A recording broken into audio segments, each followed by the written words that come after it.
మూర్తి ప్రస్తుతం చూస్తున్న 10th exams కి పూర్తి ఏర్పాట్లు చేశాయి రెండు రాష్ట్రాల విద్యాశాఖలు. ఆ డీటెయిల్స్ అన్ని కూడా ప్రస్తుతం మనం లైవ్ రిపోర్ట్లో అందించే ప్రయత్నం చేస్తున్నాం. మూర్తి మాట్లాడుతున్నారు.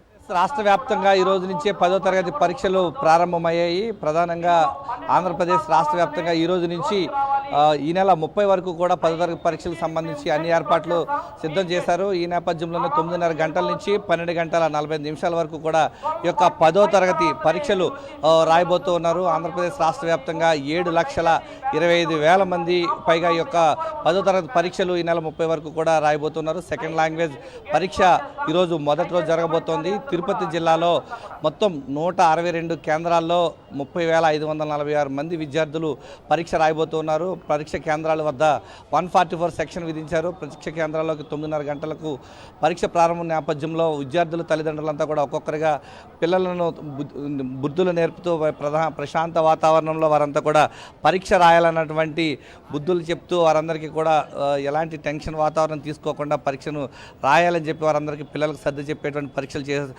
చెప్తూ ఉన్నారు. ప్రస్తుతం పిల్లలకు కంటే కూడా వారి యొక్క తల్లిదండ్రులకి పరీక్ష కాలంగా మనం చెప్పుకోవచ్చు. ప్రధానంగా ప్రస్తుతం వారి యొక్క బాధ్యతలను భుజానికి ఎత్తుకున్నటువంటి తల్లిదండ్రులంతా కూడా పిల్లలను పరీక్ష కేంద్రాలకు లోపలికి అనుమతిస్తూ ఉన్నారు. ప్రధానంగా ఈ యొక్క 10వ తరగతి పరీక్షల విషయంలో గత ఏడాది లీకేజీ ఘటన చిత్తూరు జిల్లాలో చోటు చేసుకున్న నేపథ్యంలో ప్రత్యేకించి ఈసారి ప్రత్యేక చర్యలు చేపట్టారు. QR కోడ్ క్వశ్చన్ పేపర్ను అందుబాటులో తీసుకొచ్చారు. ప్రస్తుతం మనం చూస్తూ ఉన్నాం తిరుపతిలో ఉన్నటువంటి టీటీడీ గోవిందరాజస్వామి ఉన్నత పాఠశాల వద్ద పరీక్ష కేంద్రం వద్ద 650 మంది విద్యార్థులు ఇక్కడ పరీక్ష రాయబోతున్నారు. మొత్తం తిరుపతి జిల్లా వ్యాప్తంగా మొత్తం 162 కేంద్రాల్లో 162 మంది స్పెషల్ ఆఫీసర్లు, ఇటు 6 ఫ్లయింగ్ స్క్వాడ్స్ను ఇక్కడ ఏర్పాటు చేశారు. ప్రధానంగా 10వ తరగతి పరీక్షలన్నీ కూడా ప్రశాంత వాతావరణంలో జరిగే విధంగా 144 సెక్షన్ విధించడం జరిగింది. ప్రధానంగా ఈ యొక్క 10వ తరగతి పరీక్షలు ఈ రోజు నుంచి ఈ నెల 30 వరకు కూడా చాలా ప్రశాంత వాతావరణంలో నిర్వహించేందుకు